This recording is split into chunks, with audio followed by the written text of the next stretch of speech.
segundo bloque de Socios a la Fuerza, 20 horas 38 minutos, y en este bloque el análisis de la prensa va a dejar de lado a nuestro columnista, el licenciado Jorge Duarte, que viene con el análisis de las últimas paritarias que cerraron los gremios con el gobierno. Marcelo, ¿estamos al aire? Bien. Segundo bloque, entonces. Jorge, buenas noches. ¿Qué tal? ¿Cómo andan? Buenas noches. ¿Cómo te va, Jorge? Muy bien, Luciano, ¿vos? Muy bien, muy bien. Sí, estamos acá tratando de llevar adelante el final de la jornada, que se hizo muy duro. Jorge, veníamos cerrando las paritarias y de las últimas no habíamos hablado. Habían cerrado dos paritarias que eran relativamente importantes, digamos, en lo político. ¿Vos tenés alguna información al respecto?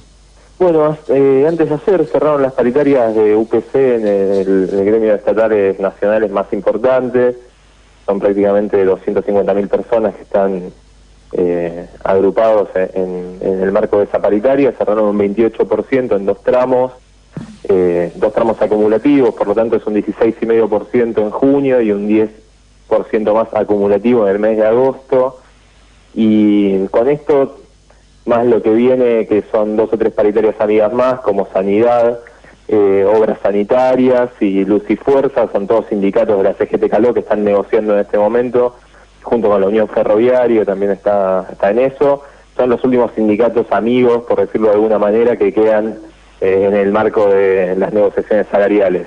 Después de eso van a venir las rondas de paritarias que ya se están desarrollando de gremios opositores enmarcados en la CGT disidente o en alguno de los nucleamientos opositores al gobierno. Ahí va a ser más difícil que el gobierno logre cerrar acuerdos salariales por debajo del 30%, cosa que la CGT Caló logró consolidar hasta hoy.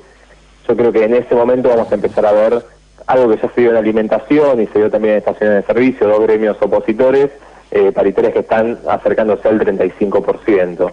Específicamente los gremios con mayor poder de fuego, ¿no? Tipo alimentación, que está pidiendo un 45%, la UDGRA, probablemente camioneros, gremios importantes, opositores que entran a negociar ahora. Lo mismo va a pasar con la UTA y la Fraternidad, otros dos gremios que se colocaron en la órbita de Moyano para hacer el paro del 10 de abril y que, bueno, del resultado de las paritarias seguramente termine de definirse su apoyo político estratégico de acá a fin de año. Apoyo político, vos decís respecto de las elecciones que se vienen. Sí, y aparte con el tema de la conflictividad sindical que está en alza, digamos, cerrar una buena paritaria para la Fraternidad y para la UTA seguramente va a lograr que el gobierno se lo lleve un poquito más para el lado de la CGT Caló y lo saque de la órbita de Moyano. Y son dos gremios que pueden garantizar un paro, como ya lo hicieron el 10 de abril, ¿no? El hecho de que los gremios de transporte adhieran a una medida de fuerza hace que la medida de fuerza automáticamente tenga mucha potencia. Sí, recién analizábamos, ¿no?, la situación acá en Quilmes con el posible pasaje de los trabajadores de Covelia, digamos, a la órbita del sindicato municipal, y veíamos esto de por lo menos una derrota política del moyanismo en estos momentos en los que, como decís vos, cada uno de los popes sindicales está eligiendo dónde pararse, ¿no? ¿Vos cómo ves esta situación? Sí, desde que Moyano se alejó del gobierno nacional se le empezaron a cerrar algunas puertas. Cuando Moyano se da el portazo, por ejemplo, manejaba el organismo que distribuyó los fondos para las obras sociales.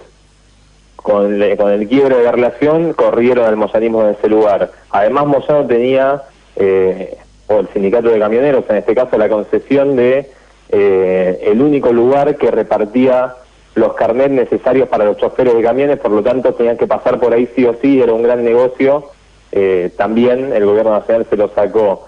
Y así fue avanzando por los distintos negocios que hicieron de camioneros, de gremio fuerte que se consolidó en el kirchnerismo.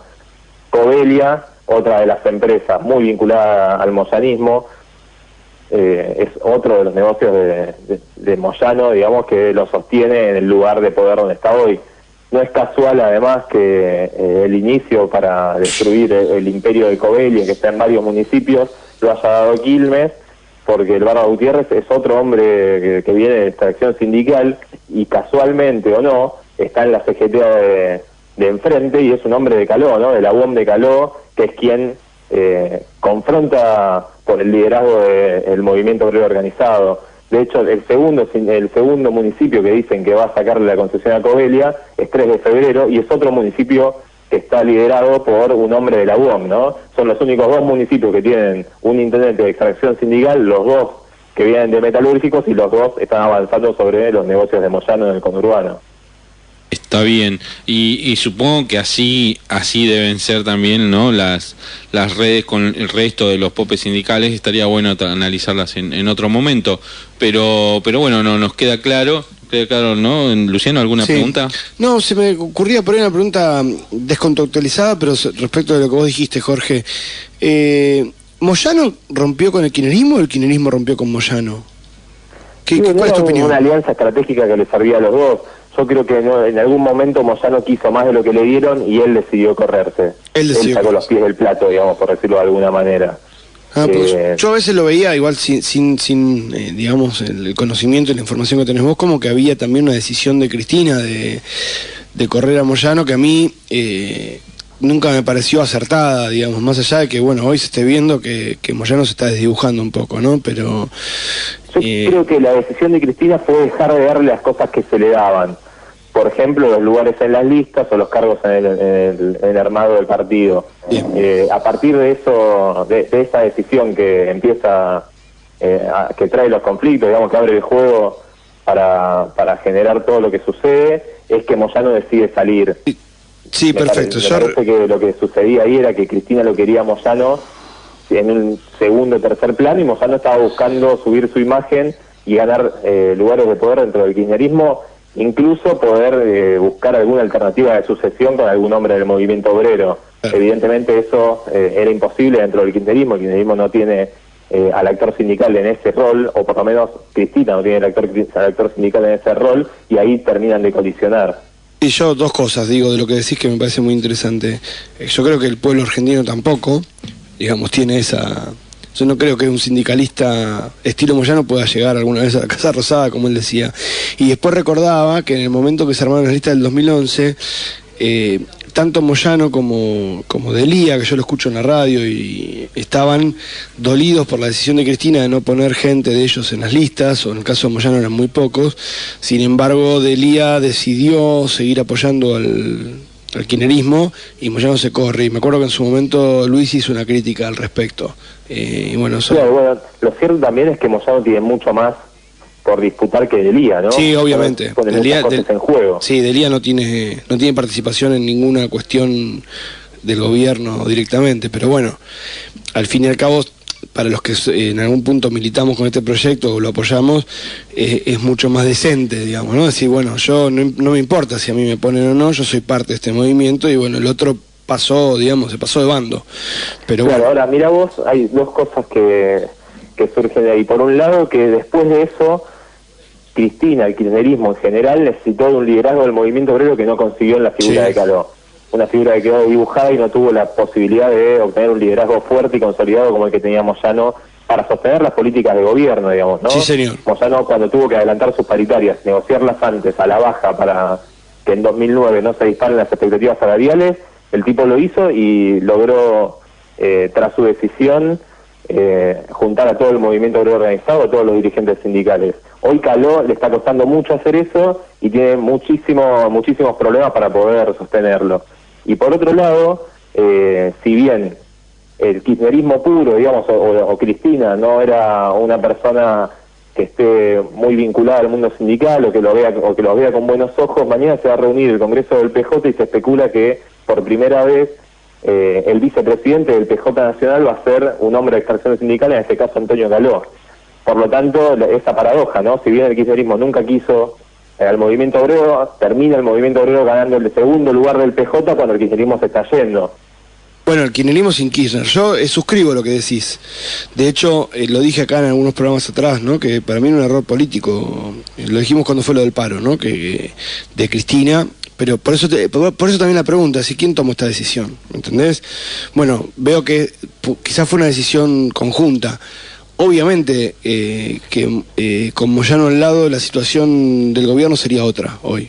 Yo estoy de acuerdo con eso, pero bueno, y digo después del otro que decís, el kirchnerismo sin Kirchner, porque el Kirchner seguramente no, yo creo que no hubiera llegado a esta situación. Incluso te digo una cosa más para cerrar, y otro día si querés lo desarrollamos, el tema de haber fracturado la CGT es un arma de doble filo, porque por lo general, digamos, en la historia del movimiento obrero argentino se comprueba, cuando las estructuras sindicales se fraccionan, se fragmentan y colisionan y llegan a divisiones, es cuando mayor es la conflictividad sindical, digamos, no es que uno debilita la CGT, por lo tanto debilita los conflictos y acalla los problemas, sino que en realidad los potencia porque empiezan las diferencias intersindicales y además empiezan los conflictos explícitos de los gobiernos, de los gremios contra los gobiernos, como por ejemplo la marcha del 14 que va a ser contra la inseguridad, ¿no? Una cosa muy rara, pero empieza a jugar mucho más fuerte el tinte político dentro de la política gremial. Sí, de acuerdo. Tengo más para decir, pero ya se acaba el tiempo, así que... Sí, se acaba el tiempo seguimos y en la próxima. La seguiremos la semana que viene. Gracias, Jorge. Como siempre, vas a escuchar la nota en el Facebook de Socios a la Fuerza. Bárbaro, abrazo chicos, nos vemos.